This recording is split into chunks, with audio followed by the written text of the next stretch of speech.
Okay, it's one past. People probably will be more joining as we go along. So, welcome again, everyone, to today's webinar from our 5 series session. Today, we focus on a really, I think, interesting and crucial topic. Some even refer to it as like the holy grail to unlock the regenerative farming transition.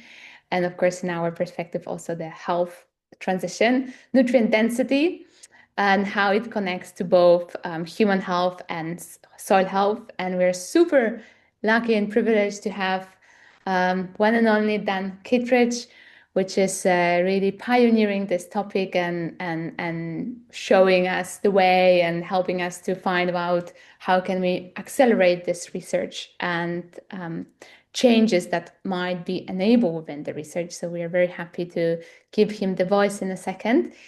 And before we do that, I just want to contextualize today's webinar. For those who already have been on our previous webinars, you have already might heard this story, but for everybody that is new today, this series is part of an Agri-Health outcome payment model project. It's a project funded by European Union and Province of Holland. It's a consortium project between 6 different parties, including 2 farming parties, that works on connecting agriculture, healthcare, and impact financing. We're working with the Food is Medicine principles to create new market for organic and regenerative farms in Province of South Holland and build a future where healthy food is a structural part of the healthcare system. If you would like to learn more, you can check out our website with a QR code here, or my colleague Anne will also be posting the links to it in a second. And I forgot to introduce ourselves. So my name is Zuzana, and I'm co-founder of Stichting HarvesCare, and I'm your host today with Anne, which is my co-founder. And what we do in the Netherlands specifically, but we also try to expand our work in a broader European Union. We implement one of the Food is Medicine models, specifically produce prescription or food pharmacy.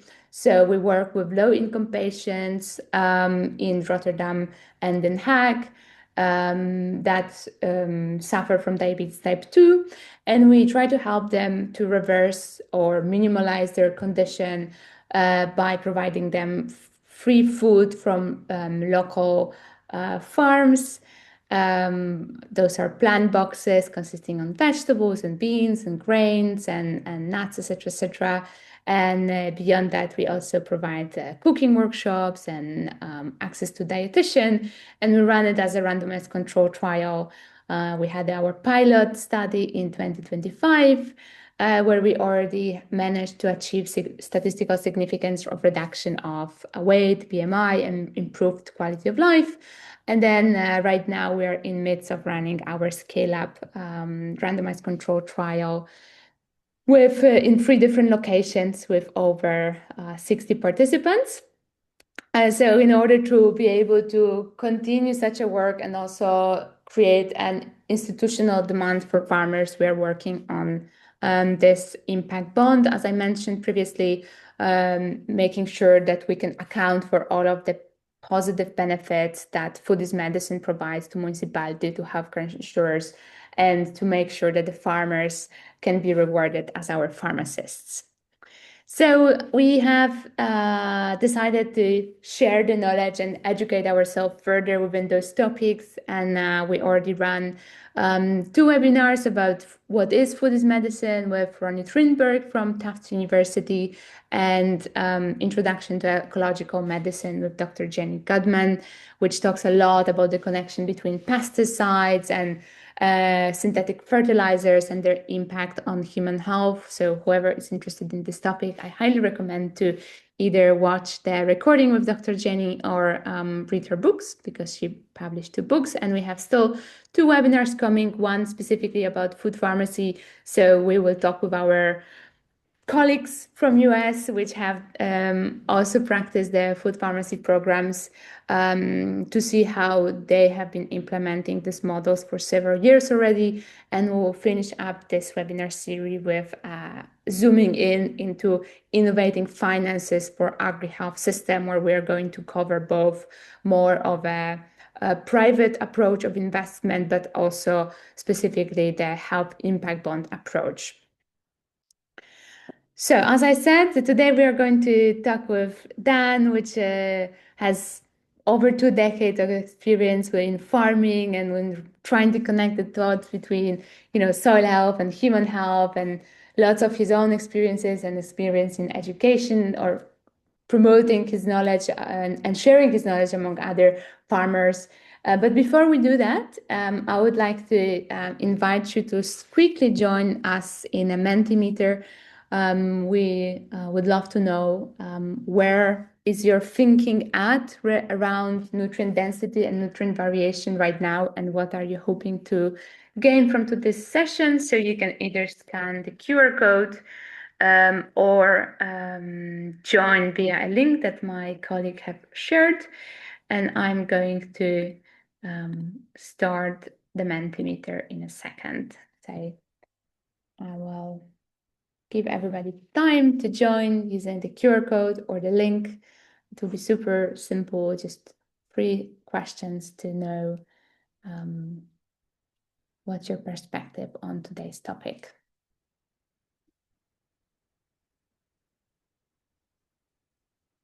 So I can see more people joining, so we are going to give a tiny bit more time if somebody still decides to join us.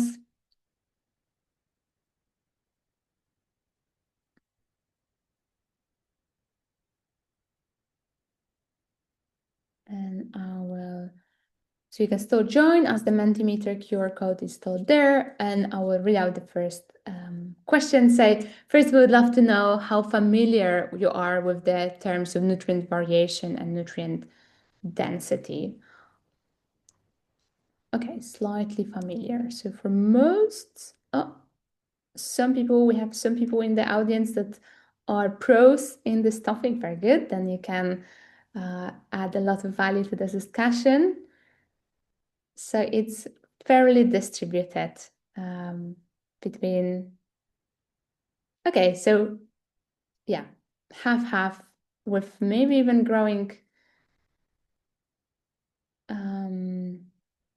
number of people that are conscious already of this movement. So still very nice that you decided to join us, even though you are already quite familiar with this topic. And the second question we have for you is, how much do you think that development of this field, meaning nutrient density and nutrient variation, can shape the food purchasing behavior of people?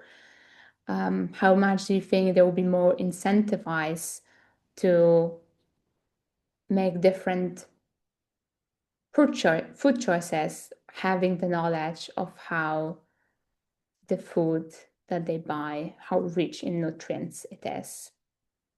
Okay, so most of the people are either somehow partly or significantly conscious. I'm really interested in what's behind your thinking, like what are the barriers to become even more significant in how it shifts people's behavior, but also what is the opportunity that you think that it has the chance to shift people's behavior. And the final question, if you can just share with us a few words, like what do you hope to gain from today's webinar? We will have extensive Q&A section at the end, so you will have a chance to ask Dan for anything you're interested in. But if there is anything that you already know now and you would like to share in the anticipation, maybe we can try to cover it during the webinar. Okay, so some people would like to know more hands-on and practical approach to this topic. Learn more about soil health impact on nutrient density and what work is happening right now in the movement, I assume. how to understand the position and resource of the local healthcare system. Oh, that's super interesting. Evidence that links soil health and human health. Somebody said more insight to the research about it and how it's influenced it. How to best communicate this to the people that are unaware, school moms, older demographic. So how do we talk about nutrient density to people that are not nerds as the people that are already in today's audience? Understanding nutrient density in bio versus conventional, how this can help more vulnerable population in better. I think that's also a topic that is very interesting for us within our food pharmacy approach. Practical suggestions and solutions, inspiration where to find more, please. More insight, what affects soil being more or less nutrient dense, what affects soil being more or less nutrient dense, and how do we know if our food has been grown in healthy soil? So yeah, how can we know what's going on with the products that we purchase? Somebody's interesting of the feedback that we're getting from participants. I wonder if that's to Dan or that's to us of the food pharmacy. Maybe you can specify in the chat section. Soil to gut connection is significant and how to promote it and what's its role to cognitive function and its impact on human health in a first word. Yeah. So many different topics. There was quite some practical topics on how do we know we are consuming nutrient-dense produce? How can we communicate about nutrient variation and nutrient density to people that have never heard about this term? Where to look for more inspiration, maybe where to also look for even more links between soil health and human health connections. Where can we find the evidence? Because obviously we only have 1.5 hours, but where can we find more of the needed body of evidence? How to measure nutrient density in vegetables in a budget-friendly way. Dan will have a very good answer for you. So I'm looking forward to this because we are definitely going to address it. New insight on the mechanism relation and learn how to maintain healthy soil. So also I think something of how can we make sure that if we grow food, we are growing food in a way that the soil is healthy, and then hopefully that can lead to higher nutrient scores. Okay, wonderful. So thank you so much for being open and sharing. This is super valuable for us, and I'm sure it's also super valuable for Dan as he's going to share. And this is, if you answer, you can still answer. We're still going to read it and hopefully try to answer maybe later. And now I'm gonna switch from our presentation to Dan presentation. So, and I will take you away in a second.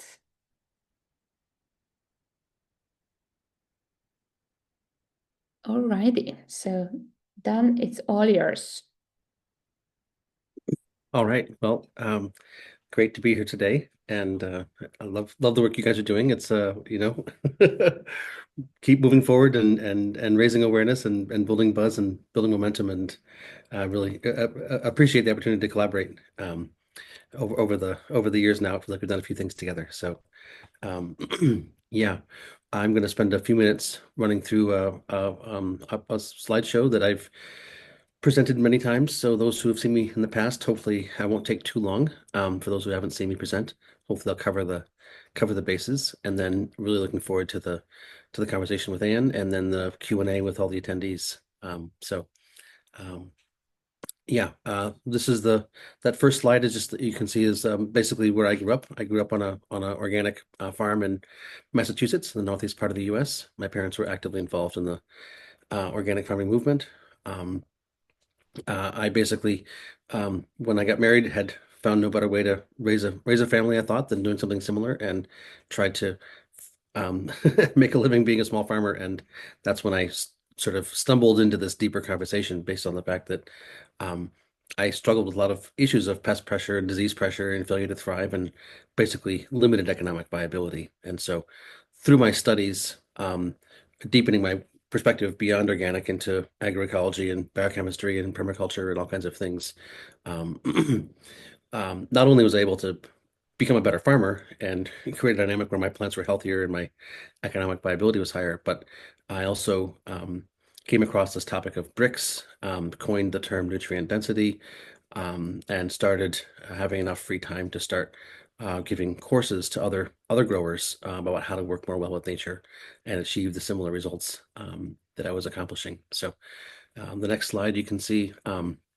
is this is the BFA, the Bionutrient Food Association, is an educational nonprofit I helped found in 2010 with our mission to increase quality in the food supply. And by quality, we're talking about flavor, aroma, and nutritive value. We think that there is a variation in nutrient levels in food, and our objective is to have the ambient level of nutrients in food for everyone, everywhere, on all continents be higher next year than it is this year, and then higher than that the year afterwards. So, what can we do to help improve nutritional caliber in food?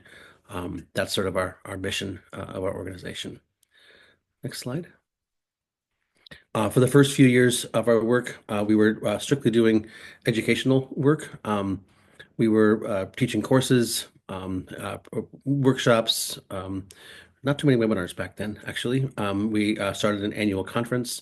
We've got, I think, 300 different recordings from all of our conference presentations over the past 15 years on our YouTube page.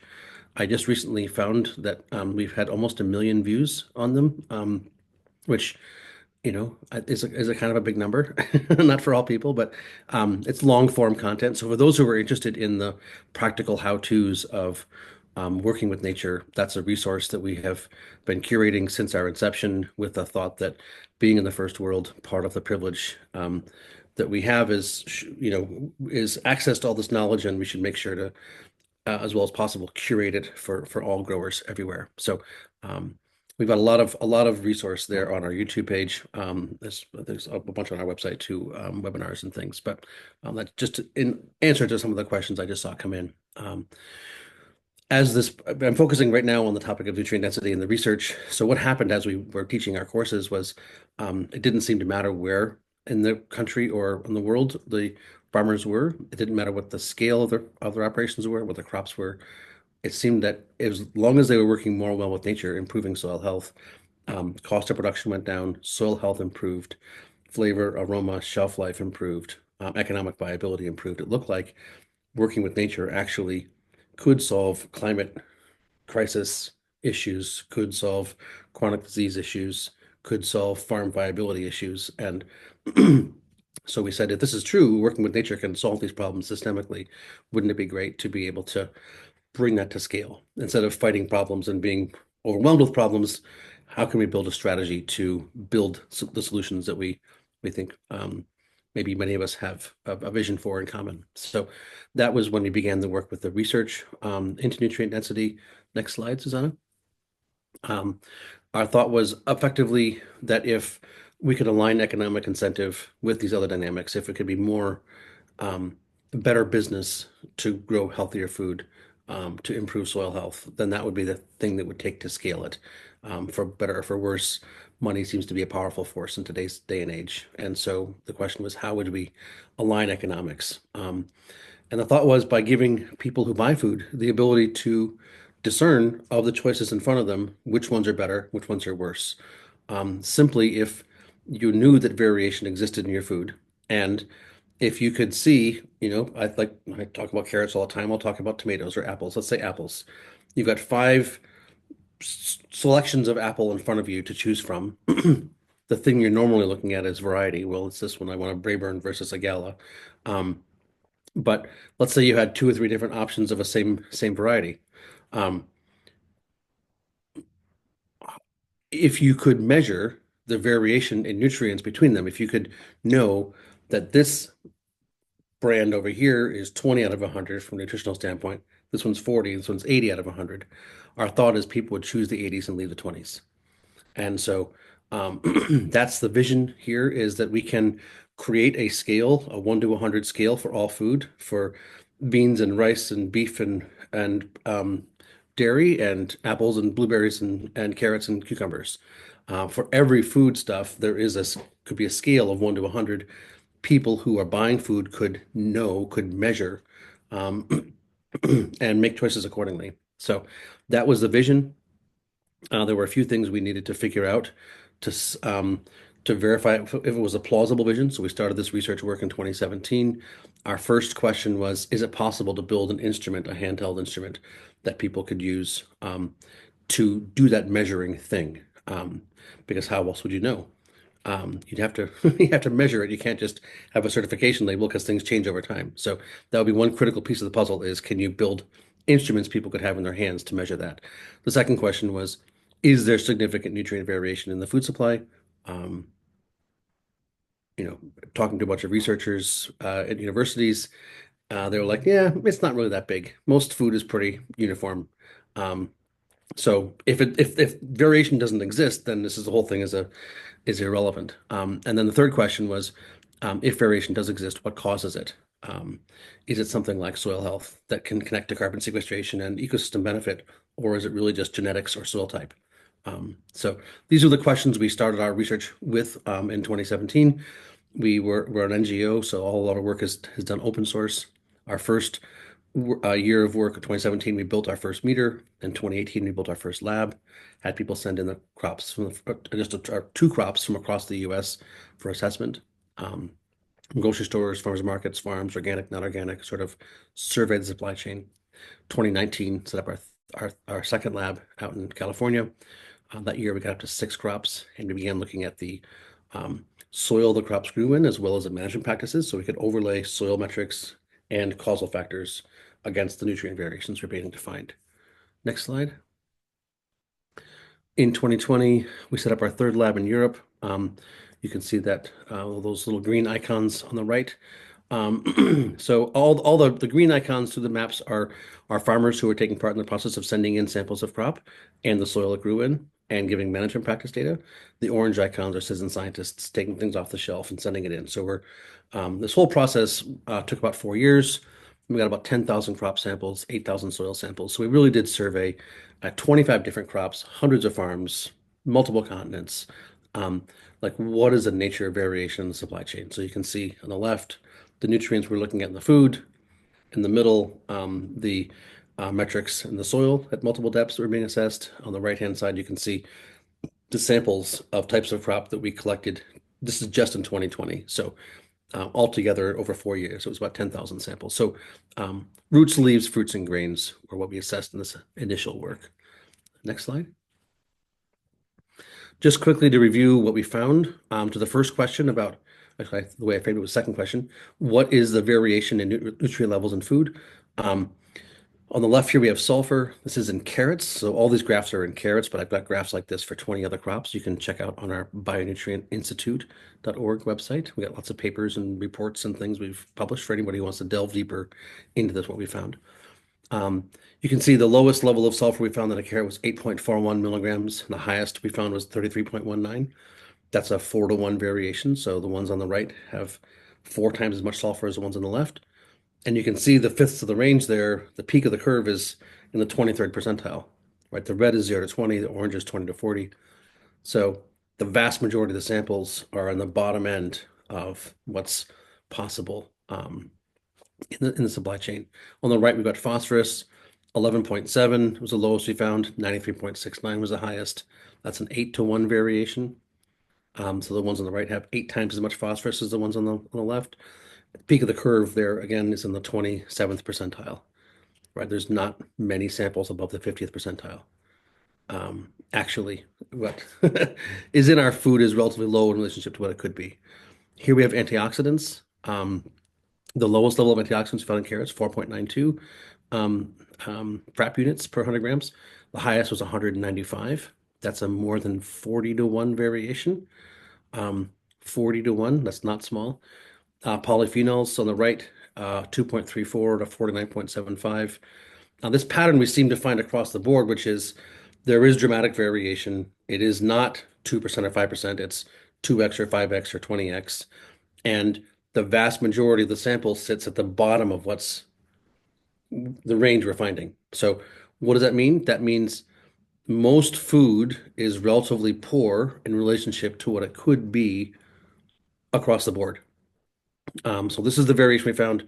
Again, these are just graphs for carrots. We've got graphs like this for 20 other crops. So that was the first question. How big is variation? It's big. Second question, what causes that variation? Some people said it was genetics. Here on the left, we have different varieties of carrots, Napoli, Bolero, Nantes, Mokum, those are all varieties. And we can see that people planting this genetic of seed in one soil get a relatively low level of nutrients, and a different soil get a high level of nutrients. I'm not seeing any real connection between genetics and nutrient levels.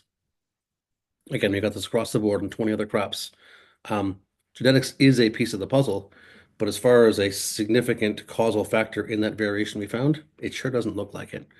To the right, we've got soil types and climate zones. Some people say, in Texas, it's better to grow this, or in California, it's better to grow that.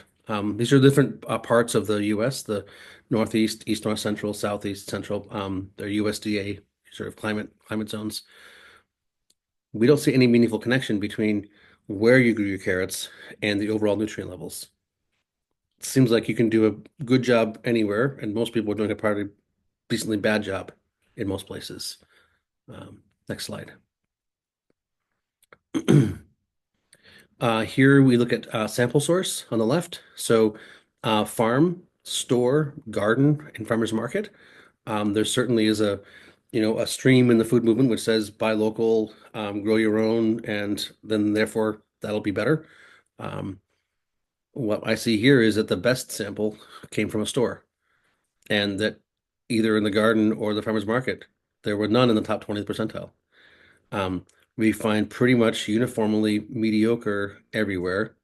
Um, and you can't necessarily say because I bought it locally, because I bought it from a farmer's market, because I got it from a CSA bag, because I grew it in my garden, that does not mean that crops were more nutritious. We're not finding that connection.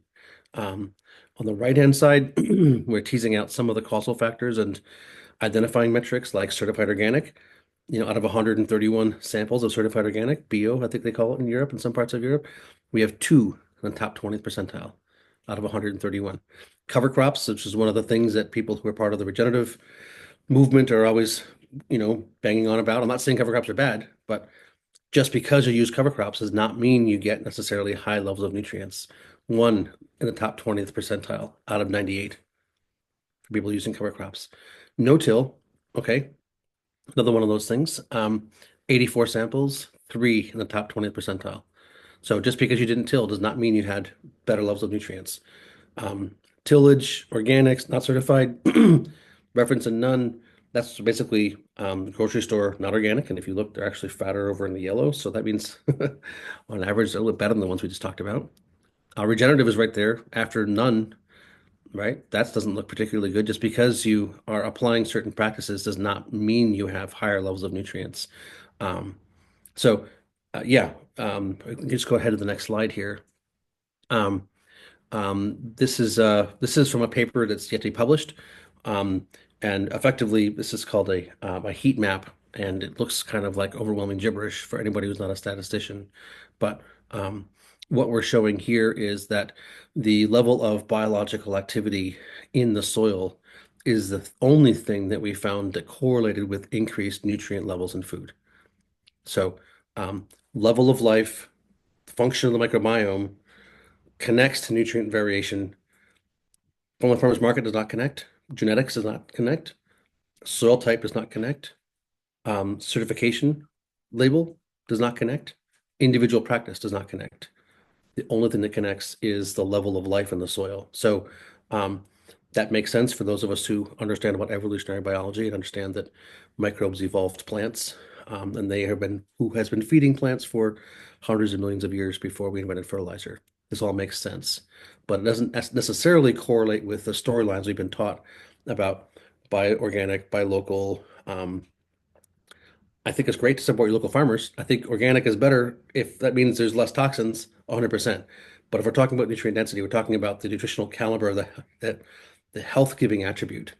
These things do not necessarily connect, and that's the point I'm trying to convey. Next slide. Here's a picture of the bionutrient meter that we released in 2021. Um, this was our version 2. I've got one right here. It's, this, it can fit in your hand. It's the size of a TV remote or something. It's not big. It's Bluetooth to a phone. So what you do is you flash a light with the meter at the carrot or the cucumber or the blueberry, and you get a reading that spits out on your phone that says the level of antioxidants or polyphenols. So this was released in 2021. This is a functioning proof of concept. This answers the question, is it possible to have a consumer-priced, handheld flash of light meter that you can measure nutrient levels in food with in real time at point of purchase? Like, is it possible to go to the store, flash a light at something, and see what's in it? Um, that was the question we started with that most people said was not possible to accomplish. So we proved that's possible. A really important point here to make is we were looking at individual nutrients with this meter. We were calibrated to individual nutrients like polyphenols, like antioxidants. We were not calibrated to nutrient density. And we'll get into this, but the comment here is that nutrient density is something we don't have a definition for. You can't measure it if you don't have it defined yet. And so that was the next phase in our work after this original process between 2017 and 2021, 22 of like, can meters be built that can do this, can measure nutrients with a flash of light? Does nutrient variation exist? Is it significant?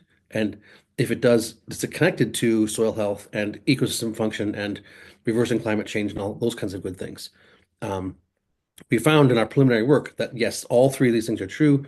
Meters can be built. Variation is massive. It does connect to ecosystem function. So the regenerative thesis can be accomplished through this nutrient density vector. Now the real question is, what is nutrient density? So next slide. This work we started on in 2021, right at the end, and we said, okay, it looks like this is a viable strategy. Now, how do you figure out what good and bad are? How do you define 20, 40, 80 out of 100 for a blueberry, for rice, for apples, for milk? We started with beef because beef has the largest ecological footprint of any foodstuff. Of all the things humans eat, like X number of acres are used to produce blueberries, X number are used to produce wheat, X number are used to produce, I don't know, almonds. There's way more land used to produce beef than anything else. And if we understand that improving soil health connects to increasing nutrient levels, if we could define a 1 to 100 standard in beef and support people in making choices accordingly, that could have a really positive impact on the ecology, looking at climate and things like that. So that's why we chose beef.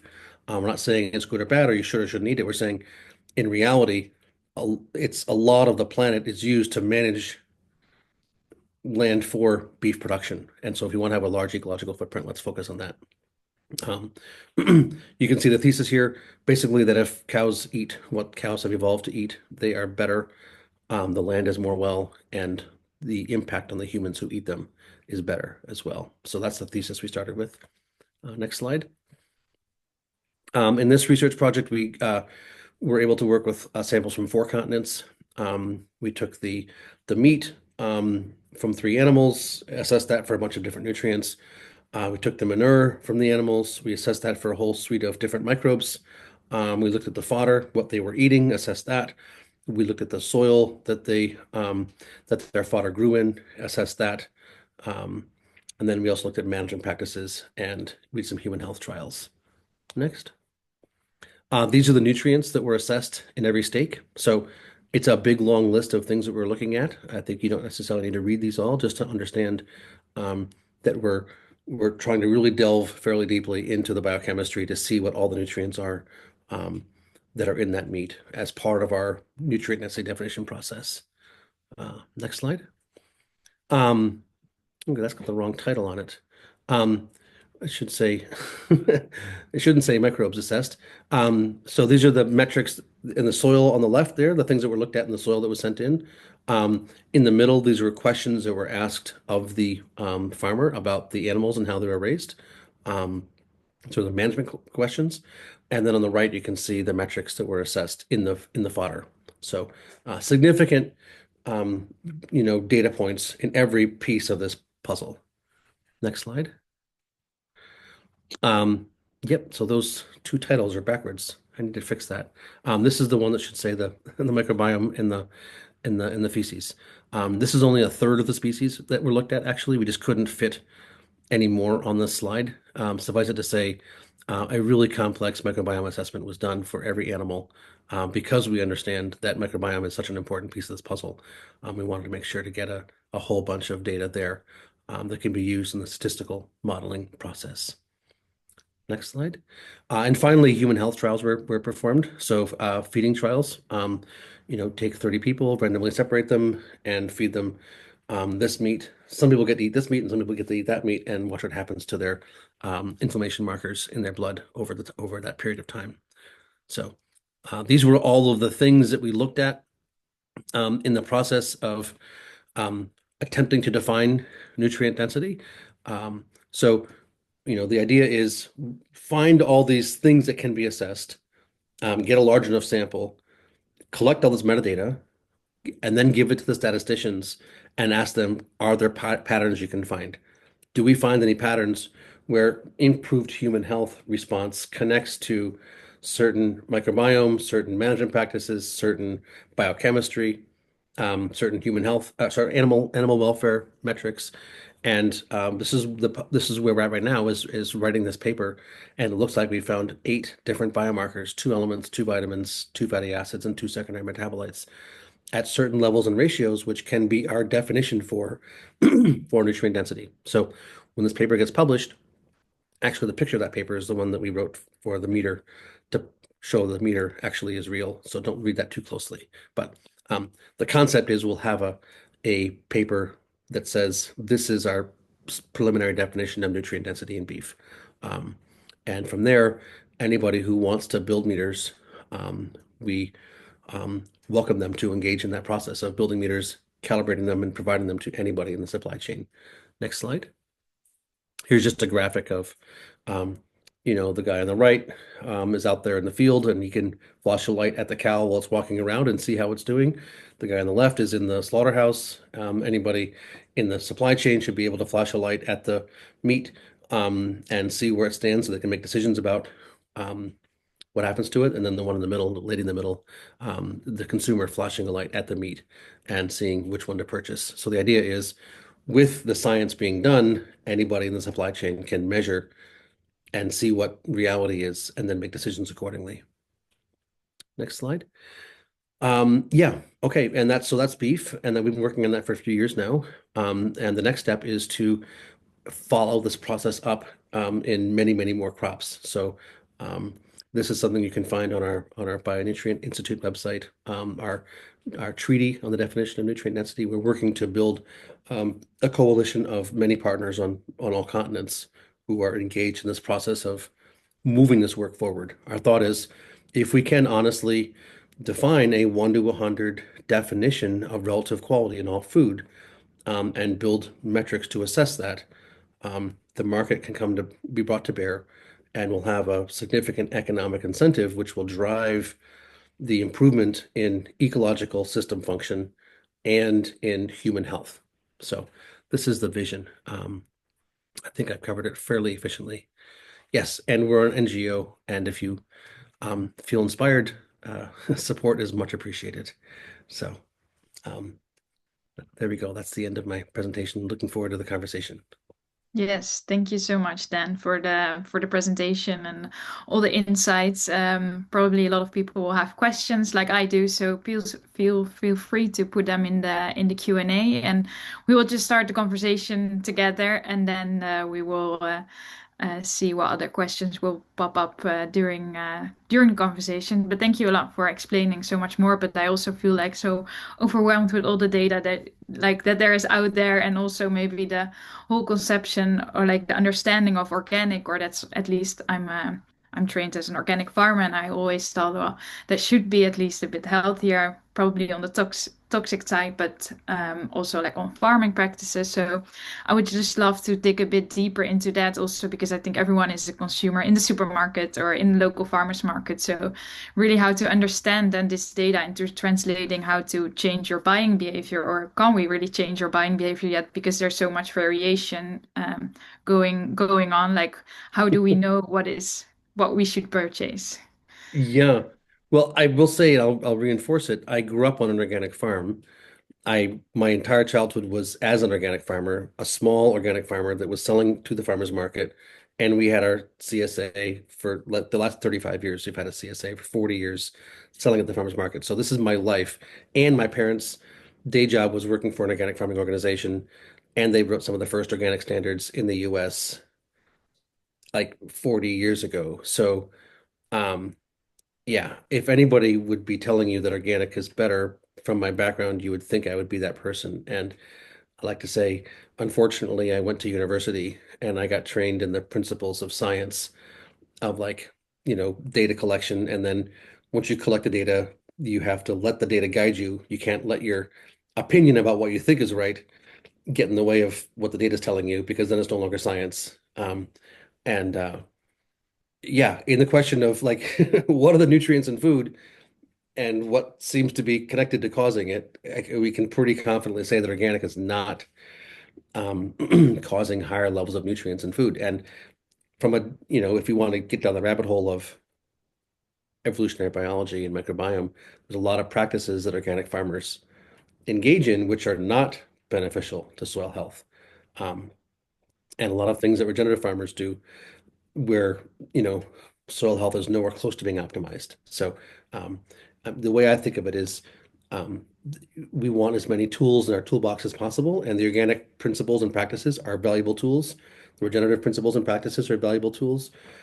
Biochemistry and understanding about the role of different elements and enzyme system function is a valuable tool. And if a farmer can have access to all these tools of knowledge from the indigenous wisdom to the dominant sort of conventional agriculture and everything in between, if they have that wisdom, then they can most well engage the land.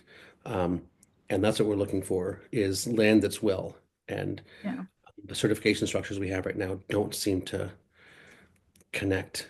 Um, No, they're sorry. very much about ticking boxes and just making It's a sure bureaucratic, you, it's a yeah, bureaucratic process. It's yeah. not a soil health process.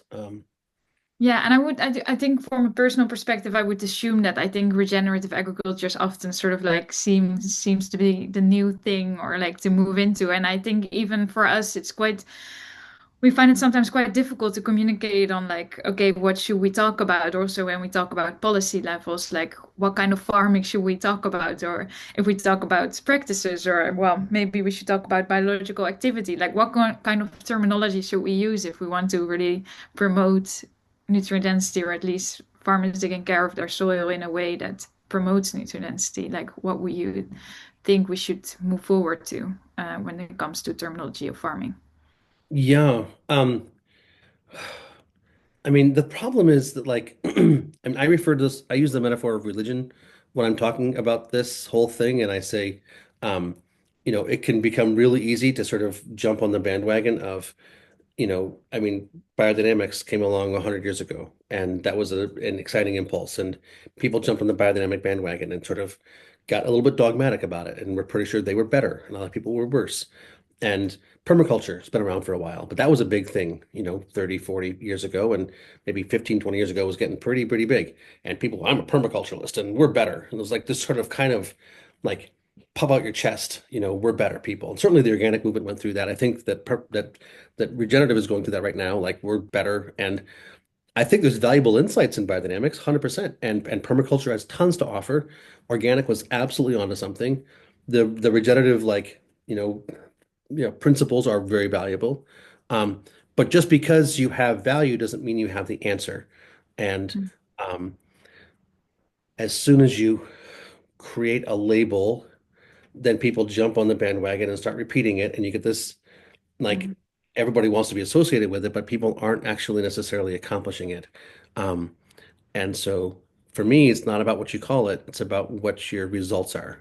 And that's why I like the concept of nutrient density, and I'm open to the term being different. I don't care what we call it, but like let's let the quality of the food be the point. If that connects to soil health, ecosystem function, farm viability, all that kind of stuff. If the thing we're actually looking for is overall things being healthier, Yeah. and it's the quality of the food that connects, and there's a continuum. So it's not like you are or are not. It's like you're at 20 or 40 or 60 or 80 out of 100. That's another big piece of the puzzle is like organic versus not organic, local versus not local. It's a binary, good, Yeah. bad, right, wrong, as opposed to grayscale. Um, and so my thought is, it looks like this will be something that can be a camera in your phone. And so we don't need to call it anything. We don't need to, have claims, have labels, have certifications. What we need to do is we need to be able to measure with a scientific instrument. And if we've got a 1 to 100 standard, this is 80, that's 40, that's 20. That's all that matters. And from the farming side, um, the first thing the farmer needs is humility.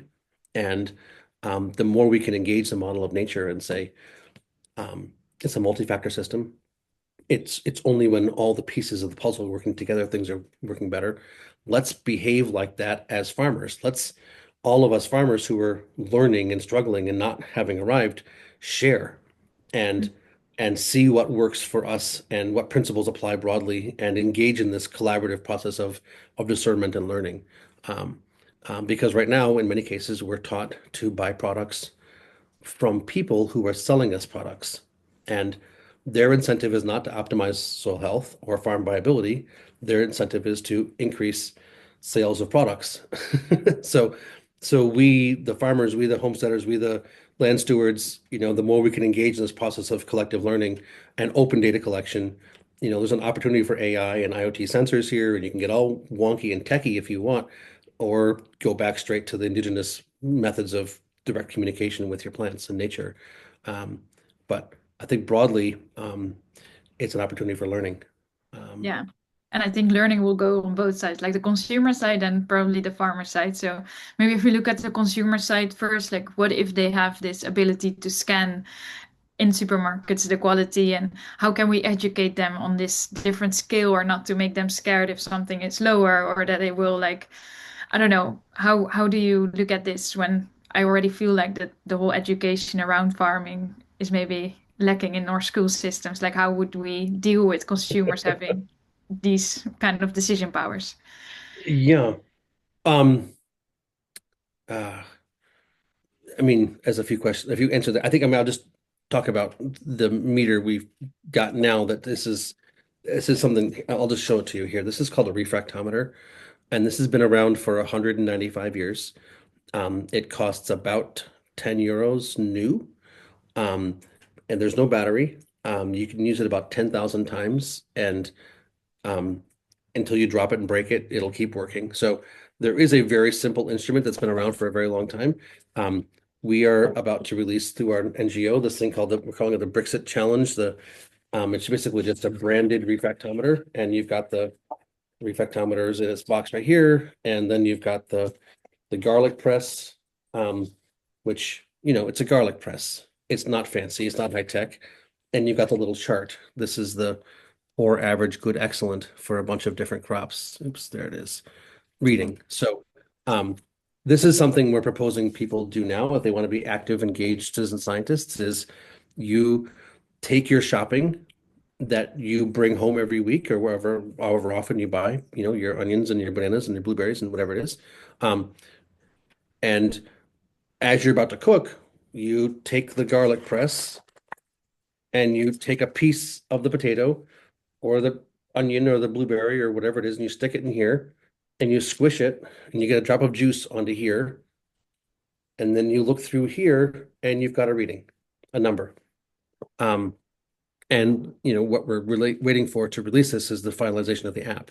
So what you do is you go to the app and you say data purchase, the point of purchase, name of the store or farmer's market, whatever it was, the brand, there was a label or brand on the package, and then the reading. And if we, the people who care about these things, can begin to take the food that we already purchase, measure it with an instrument that's been around for 200 years, put it onto an app that we all have access to, and we could begin to find patterns about like this store or this brand in my city is generally better and that one is generally worse. We can begin to, from a bottom-up perspective, with those who are curious and want to talk about it, begin the process of measuring and awareness raising. And our thought is if it begins to be found that this brand is generally better, that's the kind of thing that'll make its way onto Instagram or Facebook or whatever. Um, Cool. and people care about the health of their children. People want their husbands and wives to be well. And so if they can, buy those potatoes instead of these potatoes or this milk instead of that milk, you're going to be buying milk anyway. Choose this one because there is some reason to think it's more nutritious. Our thought is that from a bottom-up perspective, it's something people can do in the next 2, 3, 4 years while we're still working on the fancy science to have the flash of light thing in your phone. Um, Right. that's one thing is something we can do right now. I think foundational to this whole conversation is whole food is better than processed product. And I'm not sure what the numbers are in Europe, but in the US, it's some outrageous percent of the calories consumed by children. I think it's like three-quarters are of processed products, like junk. They append the term food to at the end. Junk, they call it food. I call it junk. It's maybe two-thirds in the US of the calories that adults consume is in this format. So the first thing you can do is eat real food, cook real food.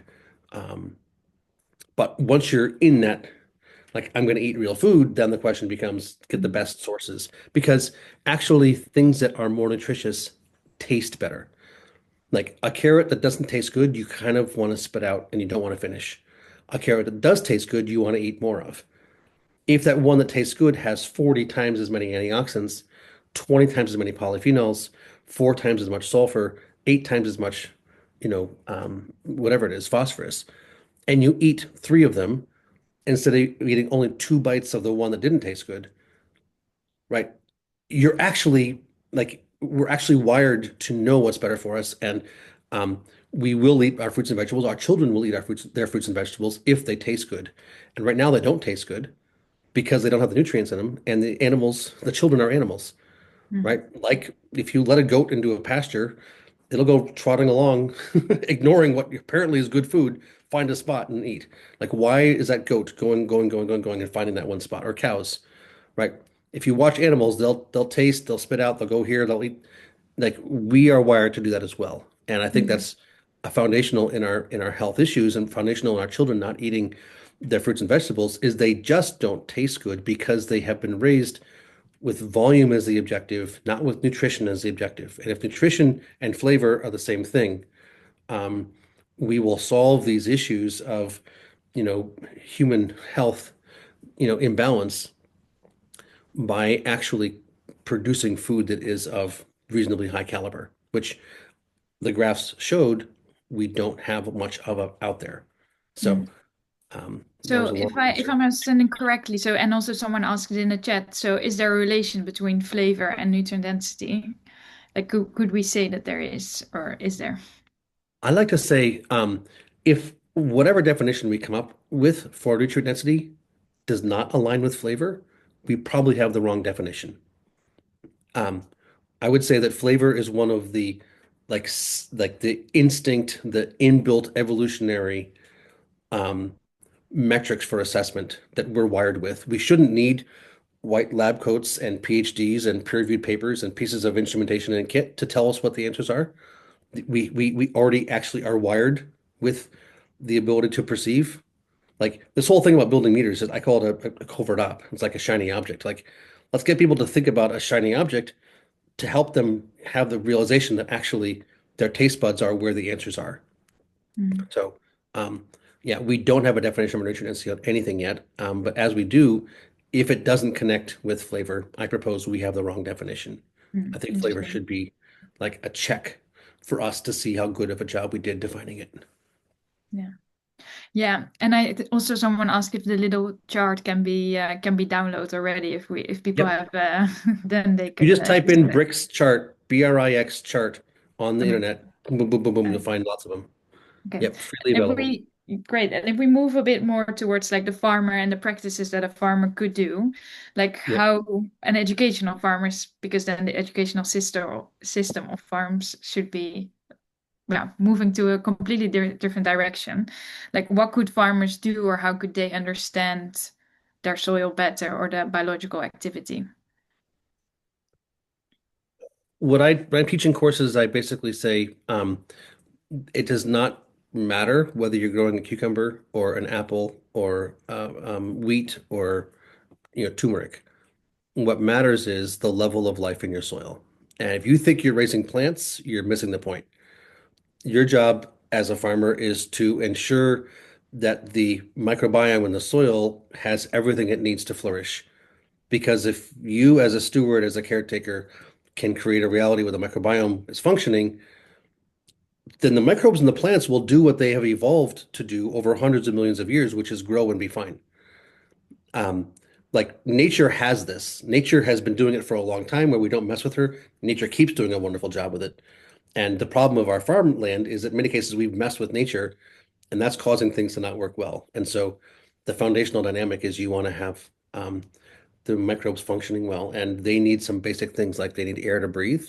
So if your soil is too tight, they asphyxiate, solve that problem. They need water to drink. So if your soil is too dry, they die of thirst, solve that problem. They need food to eat. So if your soil is bare and uncovered, they're starving. You have to solve that problem. They need minerals to build their bodies out of, copper and zinc and boron and cobalt. If they aren't present in the soil, they won't function because they need those to exist. So you have to solve that problem. Um, but if you can create a dynamic where you have air, water, food, and these basic minerals present, what I say is go take a nap, play with your kids. Um, the plants will do the job of growing themselves. They'll be pest and disease resistant. They will realize more of their inherent yield potential, which means your cost of production goes down, which means you do not have to charge a premium for better quality. Um, you'll have better soil carbon, better soil structure, better resilience to climate extremes of drought or flood. So yeah, again, look up my name on YouTube. There's courses I've taught for almost 20 years that are freely available there.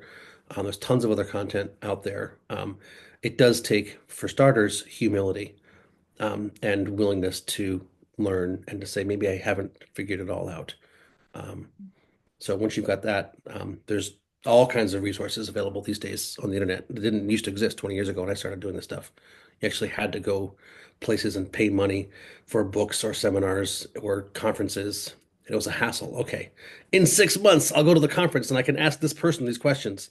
We didn't have access to all the stuff on YouTube we have now. So, No, that's definitely amazing that you're sharing so much. And I think that's also one of the things that I was wondering because the research that you're doing is amazing. And also the fact that you're doing so much research in Europe now. But we also see that in the Netherlands itself, we have the soil to gut research. We just, the government launched this Hollow Microbiome Center. They just received 200 million to do more research about nutrient density and connection with human health. So, with all the research that is going on, I felt like, or what I've heard is that it's really hard to compare these different studies in nutrient density.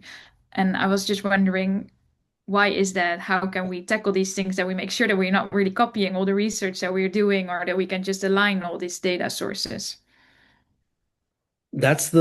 that's the challenge. I think there's a story in the Bible, the story of the Tower of Babel. Um, and I mean, the real question is, how do we get to the point of all speaking the same language and finding a common objective? And can we behave in the model of nature, which is symbiosis and collaboration, or do we have to do our siloed thing? I'm doing this here, you do that there, you're over there doing your thing. And I think call it the reductionist, mechanistic, colonized paradigm, whatever the word is you want to use, this idea of like being separate and me and mine and us and fame and power and all that kind of stuff. Like I think it's part of the trauma we hold in our culture as like we don't have that indigenous perspective of behaving in symbiosis. So that's really the challenge. How do we engage this process collectively? Um, because it's like the Human Genome Project happened when I was young in the 90s, right? And that was like, this is a big question. We don't have the answer for it. Let's work on it globally together. And when it's worked on globally together, and you take that piece, you take that piece, you take that piece, but we all work together, then they were able to figure it out. So I consider nutrient density to be like that. As long as you've got different groups working on different pieces, but not talking to each other, in many cases they're going to be replicating the same thing. Yeah. So Yeah, that's what the treaty is yeah, for. That treaty thing I ended the Yeah. slideshow with is like our attempt, and we literally went and circumnavigated the planet and presented this on 6 continents and said, here's a plan for global collaboration around this question. Um, Here's a strategy to answer these questions for each crop at a relatively low price, 1.25 million per crop, to have a definition of nutrient density that's a 1 to 100 definition.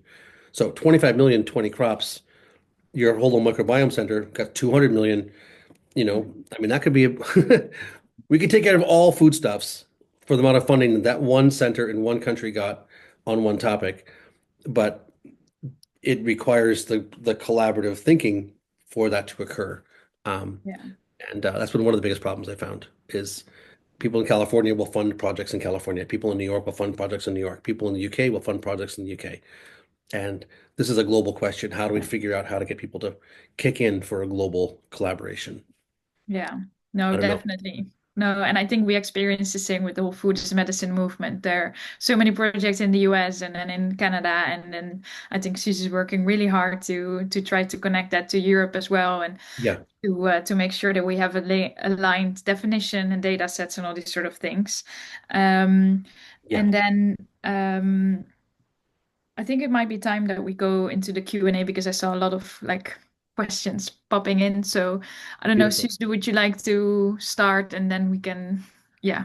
Yes, so we have over 20 questions. So on some of the Q&A, and then maybe you can ask them, and I have saved the one that were in chat. Maybe I will be asking them. But before we do that, because we know once the Q&A is over, everybody will disappear. We'll do the Mentimeter again, so we can see if what you heard so far changed anything about your perception of nutrient density. So you can join us again in the Mentimeter for a minute. You have the QR code here, or and then maybe you can send again the link. So we are just curious if you, I mean, it seems most of the people already had a quite good understanding, but we want to compare if this understanding has improved even more after the fabulous conversation between Dan and Anne. So let's just give it a few minutes, and then we're going to make sure to try to answer everybody's question in the next, yeah, 25 minutes. I think it's doable. Okay, so we still have some people that are slightly familiar. So then what should I do? I guess I would just refer people to your website to read all the reports that are there, many more webinars to really improve their understanding. Sometimes when you begin to, go down the rabbit hole with something, you realize how much you don't know.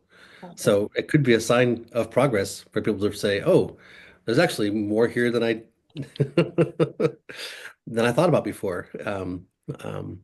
I know that won't give you the positive, things you're supposed to get to from the metrics, but yeah, it could be a sign of positivity. Um, Maybe people are really took into their heart the humility that is needed in order to work with nature. So, yeah, we have no accountability that those results have to be anyhow specifically answered. So, okay, so well, still, I think most of the people kind of move to the right side of I this. would say the progress on the yes, Yes, which is it's really great. greater familiarity, yes, has been accomplished. And then, okay, the second question is then, again, how much do you think this movement can really shift consumer or policymakers or general behavior change in people within the food choices that we are making? Oh, significantly. Before we had nobody as significant. So that I think maybe 1%. So that I think definitely shift to the right side. So hopefully you have to convince just a few more people and we can get the 25 million needed. It's tracking. Nobody thinks it's a game changer, but at least some people think it can have a significant impact. Maybe I think what I sometimes think is that, the game changer is first and foremost get people from like junk food, or you don't even call it a food, to just whole foods. I think that's the game changer number one. I think then we can talk about the differences between, the soil health and all of that. But when, yeah, Anna told me that in the Netherlands, people spend on average on fruits and vegetables 250 euros per year, Yeah. which is, I Per think, what year? per year. That's outrageous. Yeah, that's outrageous. Oh my God. So Wow. Yeah, this is what I think Anna is spending on per month on her local organic biodynamic food. Yeah. Okay, so we moved to significantly very nice, partially also totally good. Thank you for those who participated. And then we have, and then go ahead with the questions on Q&A, and then I'm going to continue with the questions that were sent in the chat. Okay, amazing. So I will start with the first one. What is the can you actually read the Q&A too then? Or I can don't have it open. I don't mind if Okay, you read no them to worries. me. What is Yeah. the mechanism of the bionutrient meter? How accurate is it? What does the result mean for consumers? The nutrient density of product doesn't equate to the nutrient actually absorbed by humans. What's your thoughts? Thank you. Number two, That's a great whether question. No, it's just give me let me do that one okay. first. That's like Right. 5 questions in there. The mechanism is called spectroscopy, and it is what I use the example of the Hubble Space Telescope that can tell us what the atmosphere of a planet is 10,000 light years away. And a light year is a long distance. 10,000 light years is a very long distance. Planets don't put out light, and yet we still can say with great confidence this planet has methane in its atmosphere 10,000 light years away. So the science is very specific. The meter that we built was quite rudimentary. We called it a functioning proof of concept. We stopped building it once we had made 300 and calibrated them all and shipped them around the world to show that it was possible because it is not good enough to do the job that we think needs to be done. We are not a meter company. We are an educational nonprofit NGO. Our job, we think, is to define quality and then hand the job of building instruments to people that are professional instrument builders and let them do that job. So, and certainly it doesn't measure nutrient density because we don't have a definition for nutrient density. I think I covered most of the points in that question. Yeah, and I think it's also about the absorption by humans, which is probably quite difficult too. Right. So that's the whole point of your functional microbiome is massively involved in your ability to absorb. And I would say the more you eat a balanced diet of whole foods, the more your ability to um, ingest, take in nutrients improves. So, in the same way that cucumbers sit on a continuum of quality, so does each of our individual microbiome sit in a continuum of quality. And people whose microbiomes are in rough shape can't take in nutrients well. People whose microbiomes are in good shape can take in nutrients well. The thing that correlates with increased function of microbiome is increased whole foods being consumed. So yes, lots of people can't digest well. They need to start eating whole foods to get their microbiome functioning so then they can start eating nutrient-dense foods so they can begin to heal. Yeah. It doesn't Well, seem that yeah. complicated, really. That's what we are researching with the project as well. We Yeah. are doing a microbiome test with all the participants, and the first test, we have seen very low diversity within the gut, lots of leaky gut, so the absorption of nutrients will be worse as Yeah. well. So we will, we are very The curious to bar see. is low. The bar Yeah, is low. I mean, yeah, we're in rough shape and our food's in rough shape, which yeah, means the opportunity for improvement is massive. There's tons of space to get better. yeah. Yeah. Yeah, so I'm really curious how that will go. And then whether it's high or low nutrient density, I guess eating more beef may not necessarily contribute to health in the long term. But I don't think that was the purpose of the research, was it? Our point is if you're going to eat beef, this beef is better for you, that beef is worse. If you're going to drink milk, this is better, that's worse. If you're going to eat potatoes, that's better, that's worse.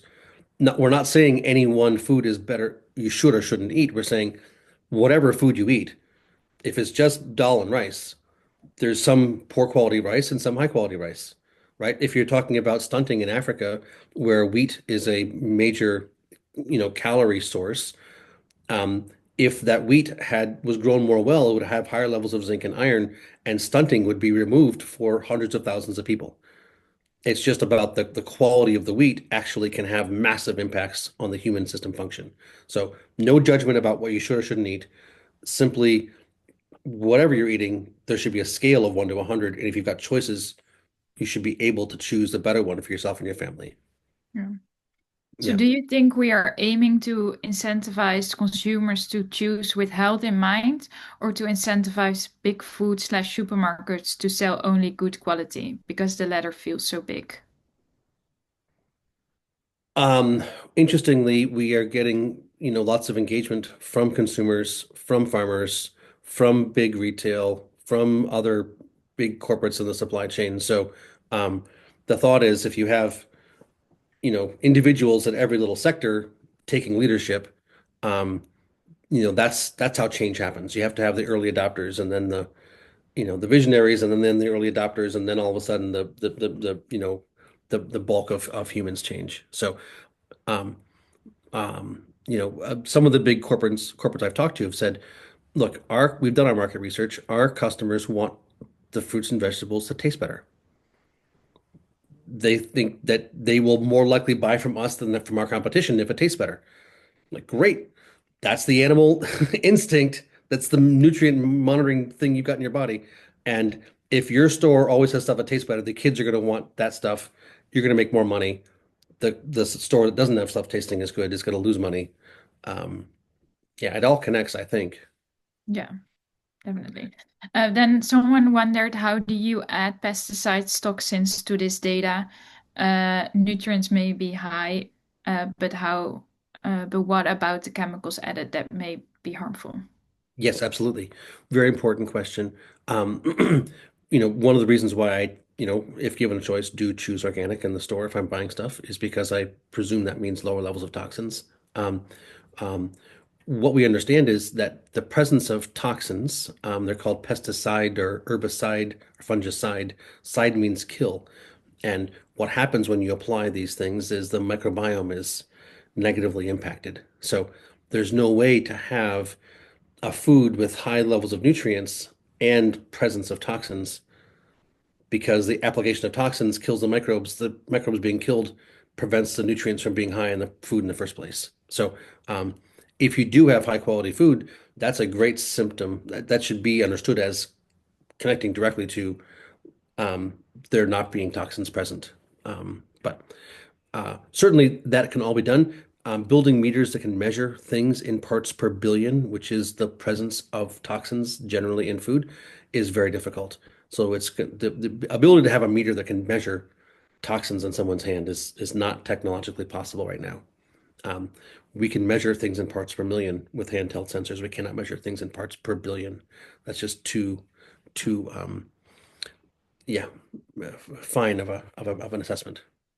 Yeah.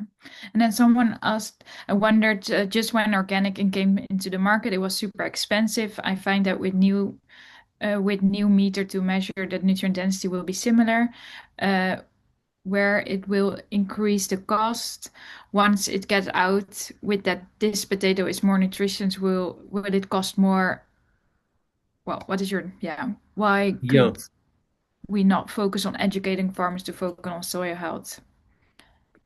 The whole idea is this will incentivize farmers to focus on soil health is if I mean I'm not sure how it is, in the Netherlands or where, but I'll use California as an example. If there it's strawberry season and there's 50 farms around that are producing strawberries, um, the packing house, they all bring their strawberries to the packing house that then it washes in bags and then ships them off around the country. Um, and the packing house will say, okay, today we have orders for 10 truckloads of strawberries. Um, and the farmers will come in and say, here's 14 truckloads of strawberries. And the packing house will just take 10 and leave four. And that's, a big part of food waste is like there's more produced than the market needs, and so it just gets chucked by the farmers. And so our thought is if the supply chain begins to say we're gonna preference strawberries that are more nutritious because our consumers are choosing the ones that are more nutritious and leaving the ones that are not nutritious on the shelf. So the retailer is going to the packer, going to the wholesaler, wholesaler is going to the packer and saying, hey, this is an important metric for us now. Then what that's going to have happen is that the farmers are going to be told, if you don't achieve these nutrient density metrics, your stuff is probably going to have to go rot and we're not going to buy it. And then the farmers have an incentive to focus on improving soil health because that's the only way to get the nutrient levels in their strawberries to be higher. So, um, um, I'm not sure if I answered that question completely, but that's Yeah, the no, vision of yeah, how it would work. A, and B, as a farmer, I can tell you, working with nature is less expensive. it is more efficient to have the microbes do the job of, making the fertilizer to feed the plants, of creating the pest and disease resistance in the plants, so you never have to apply fungicides or insecticides. Like the genetic potential that the plant has to produce is never met by the farmer. Usually the farmer is getting 15 or 20% of genetic potential. If the plant's healthier, maybe you get 30 or 40% of genetic potential, which correlates with a doubling of yield. So not only are you improving soil health, you're improving yield, you're decreasing cost of production. There's no need for food that's more nutritious to be more expensive. So those are the facts on the ground. How it gets marketed and things like that's outside of my control. No, I understand. So Yeah. then, Suzanne wondered, John Kemp and his plant health Health pyramid pyramid. suggests nutrient density leads to a better health and sturdiness of the plants. Do you see a relation between the theory behind the pyramid and your quest? John and I have been studying at the feet of the same elders for the last 20 years. Um, we learned this stuff together side by side at conferences in person in the 2000s. So 100% what he's saying and what I'm saying. Yeah, just different words, same point. 100%. Yeah. Okay. Sus, do you have some more questions from the... Yes, we have a lot of questions in the chat, so maybe I will jump now in the chat and then we'll jump back to the Q&A, maybe. I'll go as fast as I can. Perfect. Try to answer them efficiently. Okay, so Dina asked, for a small organic farmer, is soil testing an expensive service and an obstacle to amend their soil properly? At the rate of $30 US per sample, I don't think should that be an impediment? No, not expensive. What would you then test? That's just my own interest. What would you test for that? Is it the metrics that you showed in the nutrient variation test that you did in 2020? I think that covers it basically. There's a bunch of different minerals, organic matter, pH. Yeah, the macro minerals that I like to look at the Albrecht ratios, the base saturation percents. It's another rabbit hole to dive into is what kind of soil tests should you take and shouldn't you take? In many cases, the universities are recommending soil tests that give you information about how to apply fertilizer as opposed to how to build soil health. So it's actually an important question where you send your soil to. I'm not sure we have time for that right now, but it is certainly webinar. With we can do. Happy to do follow-up webinars. Yes. With John Kemp. Okay, so Sheriff asked, what about the pricing? How could you imagine nutrient density affecting prices if we look at comparing, for example, 100 grams of beef meat? Like I said, cost of production should be lower. And the idea is that it's not a certification or a label on the package. It's something that you are taking your phone and you're literally flashing a light at this package of beef or that package of beef, and you're saying to yourself, okay, this one's 35, that one's 85, this one's 16, and you're making that decision yourself. So will there be attempts to systematize it and regulate it and things like that? Perhaps. I don't know. I can't. For me, the question is, can we raise enough money to do the research to have a metric in the first place? And then the ripple effects of how that all plays out, I just don't know. Yeah. And this is something I guess we were also discussing during our podcast recording last week, that in Europe, a lot of subsidies goes by hectare, but then that incentivizes, high scale, probably very low quality monocultures. Whereas if you would change how you would redistribute those subsidies, and nutrient density could be one of the, or nutritional quality could be one of those metrics. Yeah. But also probably another rabbit hole.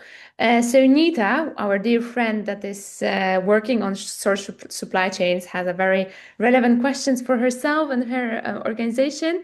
She's curious about freshness of crops, being freshly harvested and eaten versus storage crops, being an attribute to the nutrient density. How does it affect it? So 100% things degrade over time. And so if something, well, there's two things. One is if something is not picked ripe, it doesn't have the nutrients put into it by the plant fully. So when you pick a tomato raw, and then you ship it, and then you gas it, and then it turns pink, and then you put it on the shelf, it never had the nutrients in it that it would have had if you picked it ripe. And so, fresh, local, picked ripe is, all other things being equal, going to be better than picked raw and shipped. And nutrients break down over time. Antioxidants and polyphenols and things will. Copper and zinc won't. That'll stay there. I think the biggest issue is that when things are picked, they're at the 25th or 30th percentile of what they could be, and they only degrade then down over time. And so, if we can get the local farmers to be picking things at an 80th percentile, that's what we're trying to accomplish. If you had the big farmers on scale picking in the 80th percentile and then shipping for a week, would they be better than the local farmer that picked it yesterday at 30? Probably. So freshness is definitely a thing, but inherent quality, I think, is the bigger thing. And in reality, just because it's fresh does not mean it has a high inherent quality. That's the point I'm trying to make, without saying that locals. I mean, I love local. I'm a big fan of local and short supply chains and local communities and all that kind of stuff, 100%. But it's just about the humility to say just because we're local does not mean we're doing a good job. And that's the point I'm trying to make. Yeah. That being said, if you whatever you have and you consume it freshly, it will be probably at its best possible state of a consumption, right? Sure. Right. hmm And follow-up question was, would the soil microbiome be different on different parts of the field of each of the farm too? And how does it change over large areas? Absolutely, because all land is not uniform. In some places it's lower and wetter, in some places it's higher and drier, some places it's sandier, some places it's more clayey. Every bit of land is unique, and this is where loving your land and operating on smaller scale means you can dial in the nuances and you can let every piece of land realize its full potential. If you try to do a uniform thing on 1,000 hectares, um, which is not uniform, you're going to have massive variation and you're not going to be able to optimize the system function. So, yeah, there are systemic benefits to working on smaller scales, to doing more of a perennial polyculture kind of dynamic than an annual monoculture kind of dynamic. Um, so, yeah, I think in general, people shouldn't be buying food. They should have enough land to live on to grow all the food they need, and we shouldn't be buying it in the first place. And they should be in conversation with their plants, touching them, loving them, and then those plants will grow in them the nutrients they need for that person's body. Like literally, if you are in relationship with your plants, they will put into their fruits the things you need. And that's always going to be better than buying something on a shelf, but that's a level of detail and nuance. I mean, I'm not sure if we can go there, but I think that's the end game is that we all have land tenure and we aren't necessarily wage slaves and we're involved in in producing our own food to a greater degree, which is how humans have been for millennia. We have this one, historical anomaly, which is right now when people are living in an urban environment. But I don't think that's necessarily the vision we should consider going forward as success, or a foundation upon which we think success should be presumed. Again, I'm not sure we have time for that conversation, but definitely one that I'm passionate about. Dina has asked an interesting question. A few crops like buckwheat or millet prefer poor soil, right? So crop to soil should be a match too. How do you define poor?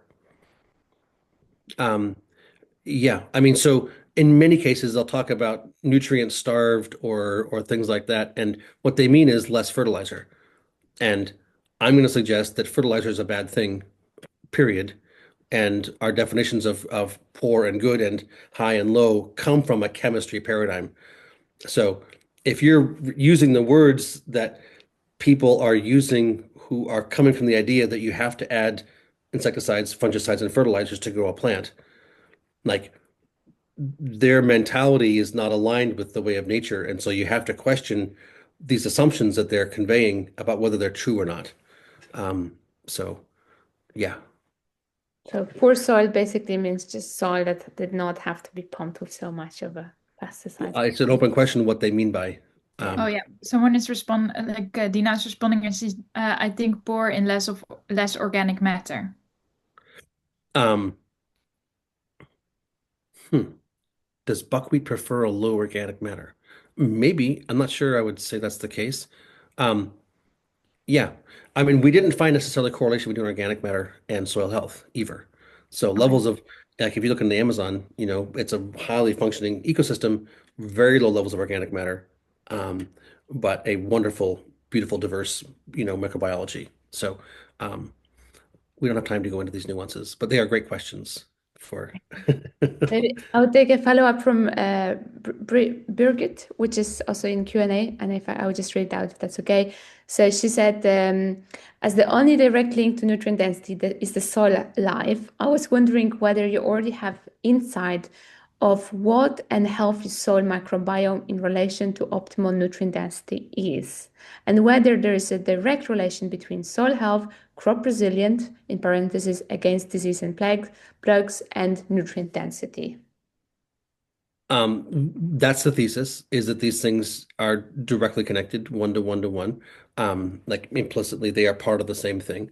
Um, we don't have a definition for nutrient density, so we can't then have connections to microbiome system function. The whole point is we don't know what nutrient density is, and until we have a definition for it, we can't begin to tease out what the causal factors are and corollary attributes, et cetera. And that's why we're trying to coordinate the process of a global, you know, endeavor where we all work on this together, and why we're working on raising that $25 million for 20 crops is so we can begin to tease these things out.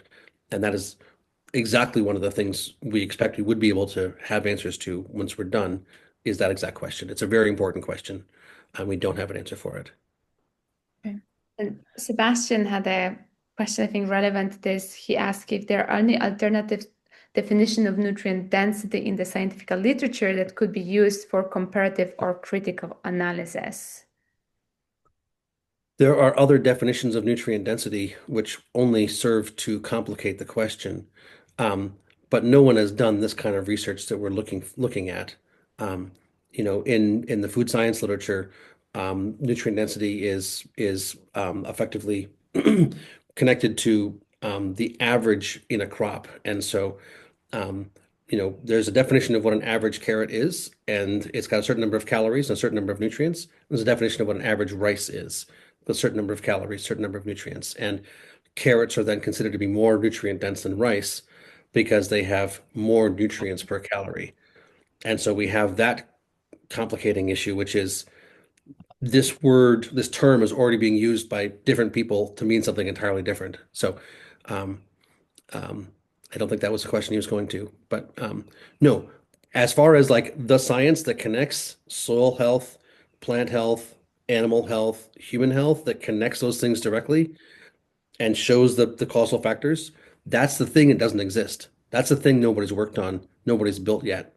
Um, and until we have it, we just can't say we have the science. And that's the project that we're trying to coordinate or support or be part of.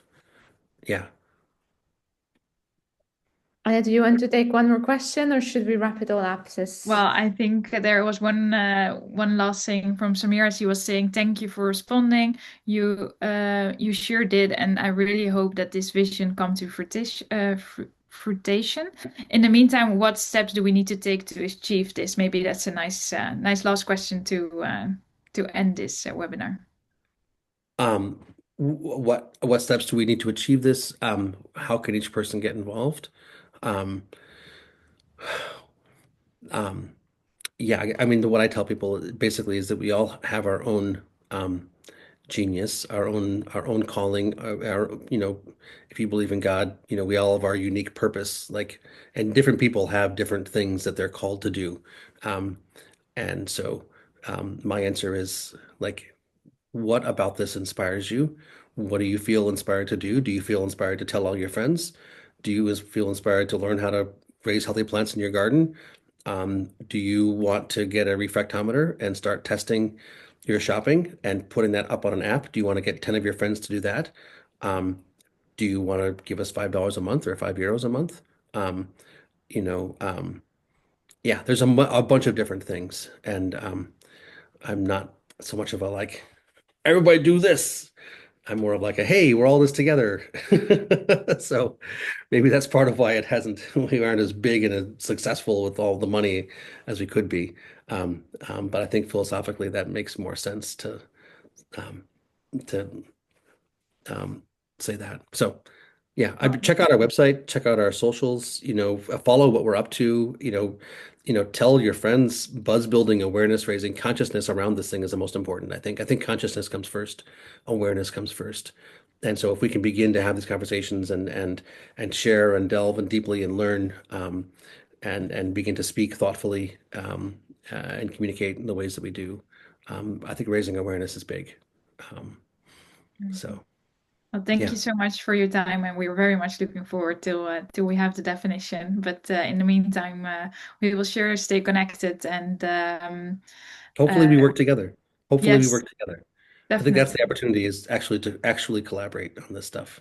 Yeah, would be Yeah, great to create a bigger movement in the Netherlands, in Europe, and connect on all this research. brilliant. Thank you All right. everyone for joining Thank you all for today, coming. and we'll Yeah, send over the webinar and also maybe the website of Dan so you can check all these other resources that he already been publishing for over 10 years.